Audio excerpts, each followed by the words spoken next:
Okay, so now that you are experts in place of articulation, the next thing you'll be learning about here in assignment 2.6 is manner of articulation. So how are these two things different? Place, as you learned, is all about the location in the vocal tract where the airflow is obstructed or where there's vibration taking place. Now we're going to be looking at manner of articulation. So how does this differ from place of articulation? Manner is basically the way in which the airflow is restricted. Like what's the character of it? What's the quality of it? Okay, so let's go ahead and scroll down to our first one. So nasal basically means consonants that are created when you completely block airflow through your mouth and let the air pass through your nose. Okay, so there are 3 nasal consonants in English. You learned about right? It's also a bilabial sound, so we can call that a bilabial nasal. Okay, so good examples would be mad and clam, like we saw before. N is also a nasal sound, like no and man. And remember, this is also alveolar. You're putting the tip of your tongue to your alveolar ridge when you say no, man. Okay, the third nasal sound would be like going and funk. And so you're blocking off the oral passage by pressing the back of your tongue against the soft palate. If you try to say any of these sounds and plug your nose at the same time, it's going to be really hard, right? So, it instantly blocks it off. You can't even make the sound anymore. If your mouth is closed and you go and pinch your nasal cavity and block it off, you cannot produce a nasal sound. So that means the air is flowing through your nasal cavity when you produce these sounds. So let's try it with N. Impossible, right? And finally, So you have to have your nose open in order to make these sounds. So notice anytime, if you ever have had a cold or flu or something and you have blocked nasal passages, that's why you cannot say these sounds very well. They come out sounding kind of funny. All right, another manner of articulation that we need to know about is a stop. Sometimes these are also called plosives, kind of like an explosive sound. So these consonants occur when the vocal tract is closed completely, but for stops, the airflow is not redirected through the nose. Instead, you get a little bit of air pressure in your mouth, and then it releases, kind of like a small explosion. So some typical stop consonants in English would be like p, so purse, rap. These tend to be pretty forceful sounds in English. In other languages, like Romance languages, like French or Spanish or Italian, they're a little softer. So that's one thing to keep in mind if you're studying those languages, that you might not want to pronounce those sounds at the beginning of a word with such oomph, because you're going to sound like you have an American accent if you do that. Another good test of this, let's say you're teaching English language learners to pronounce these sounds, is put your hand in front of your mouth while you say them. You should feel a pretty strong puff of air, and that would let that student of the language know that they're pronouncing the sound correctly. But you won't feel that quite as strongly for the voiced B sound. It's going to be a little softer, but it's still considered a stop sound. So P and B would be considered bilabial stops or bilabial plosives. You can also add the voiced or voiceless quality to those. So for P, I could say this is a voiceless bilabial stop. B is a voiced bilabial stop. T and D are other stop sounds. So tab, dip. Again, I can feel the puff of air. So I can call these voiced or voiceless alveolar stops, okay, because these are alveolar sounds. Remember the place of articulation?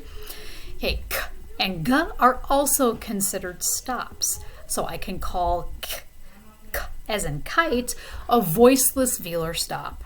G as in good, a voiced velar stop. Okay, fricatives, this should be easy to remember because it will remind you of the word friction, right? So nasals and stop consonants it's a complete blockage of the vocal tract. But fricative consonants involve just kind of bringing the articulators close enough together that the air can escape through to create a friction kind of sound, but not enough to block.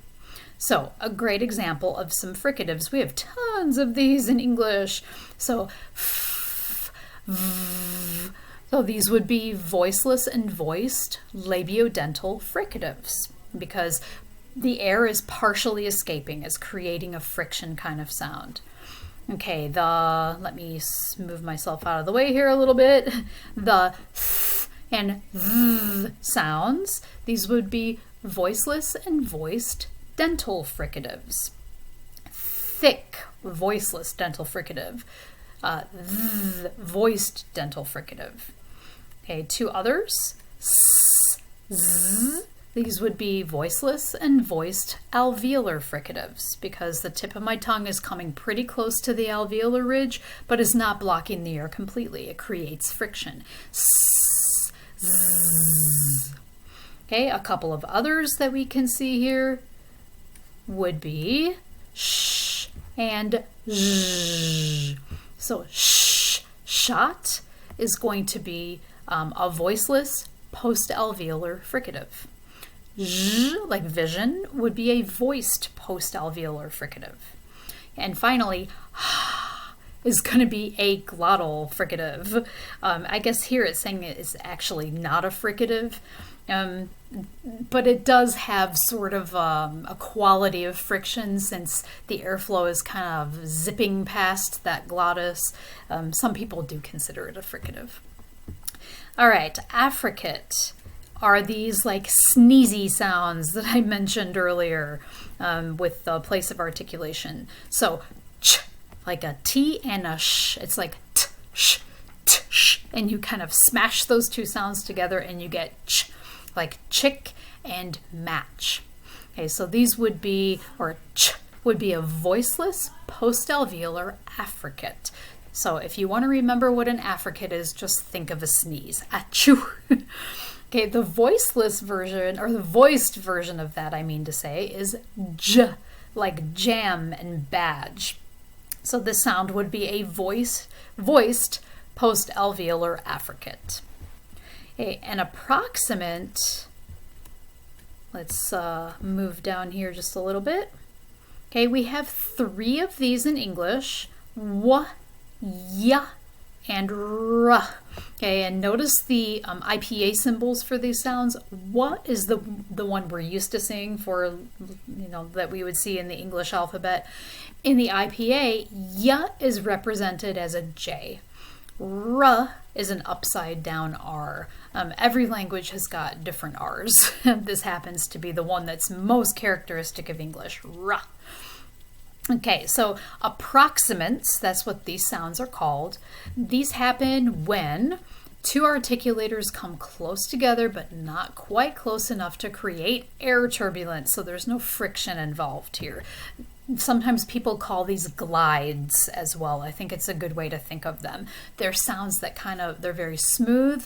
They glide from the beginning to the end of the sound.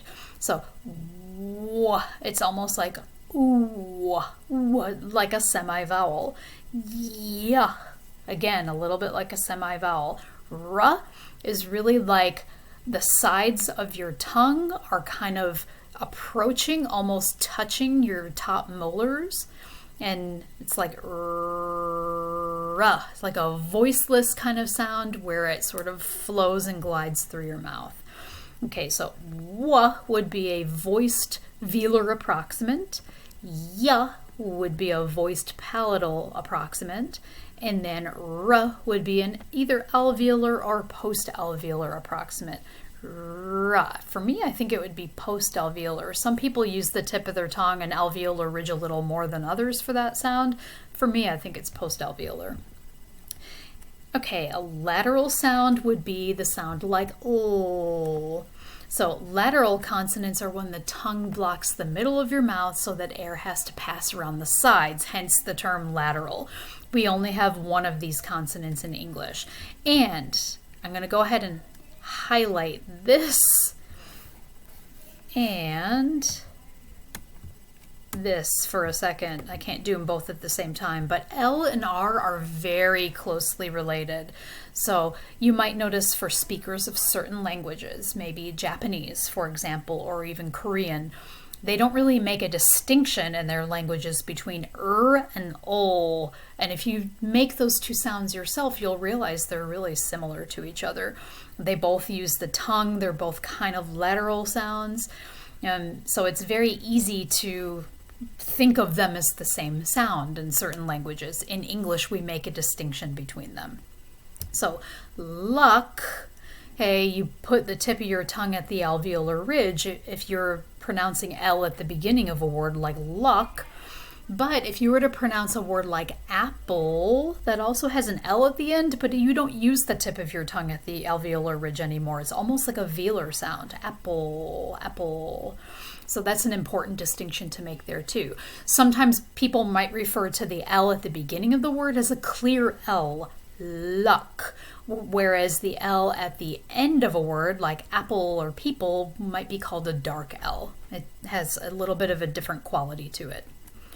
Okay, so that's basically all of the manner of articulation. So that will give you a good overview of how we adapt and change and shape and filter the sounds in our mouths as they're coming into contact with all those parts of the vocal anatomy.